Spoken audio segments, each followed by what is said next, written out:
Hello everyone, my name is Bardock, and today we'll be discussing the different types of damage available to melee weapon users. And yes, it is actually melee, not melee.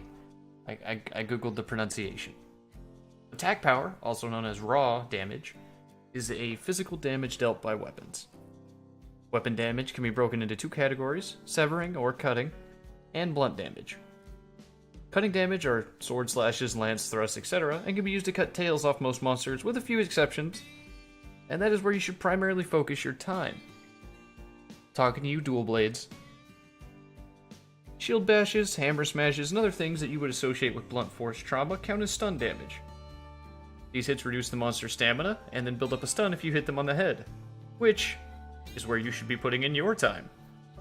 So if a weeb with a long sword or dual blades comes to your area, you have my permission to punt him out. Projectiles, arrows, bowguns, and special ammos have different properties depending on what part of the monster they hit and what the ammo type is.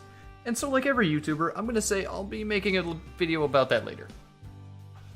There's another factor to take into account for using weapons in Monster Hunter World, and that's elemental damage. And while for some weapons, like the greatsword or the hammer, it's a little bit less important, it's still something you should consider. Some weapons have their elemental damage grayed out, and in parentheses, that means the weapon requires a skill called Free Element in order to use it. It has 3 levels, each one basically unlocks 1/3 of that weapon's element. For example, a fire monster will take more elemental damage from weapons that deal water damage, but less or none from weapons that deal fire damage. However, elemental weakness is always a given. Just because a monster uses fire does not mean it's weak to water. Furthermore, monsters that don't use elemental attacks still are going to have elemental resistances and weaknesses. You can always check your hunter notes to make sure by looking at the physiology tab. Some monsters have semi-permanent opposite resistances on them, meaning they have a breakable piece of armor that will change their resistances when it's gone. The most common occurrence of this is Barroth and Giratotus. Both of them have a mud armor. Until it's broken, they're both weak to water. After that, Giratotus becomes weak to thunder, and Barroth becomes weak to fire.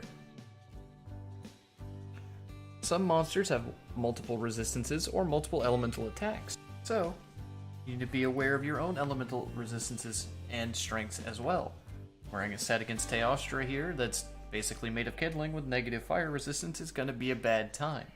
So always think about your own armor as well as the damage you're going to deal when going into a monster. And while we're on the topic of damage, let's dispel any illusions. Status weapons do not deal bonus status damage. Instead, they build up like an invisible gauge, and once that gauge is full, the status is applied. So, poison, sleep, paralysis, blast, and stun do not deal damage in and of themselves, but are still very useful. But that's about it for weapon damage. There are no real numbers behind the elemental damage, as Capcom hasn't released them for some reason. I don't know why it would hurt to know a formula, that way we could figure out if it was mathematically better to use an elemental weapon or a regular weapon. But anyway, hope you guys have a wonderful time. If you enjoyed the video, please leave a like, a comment, and all that good stuff. If you think I'm an idiot, please tell me that as well. Until next time, I'll see you later.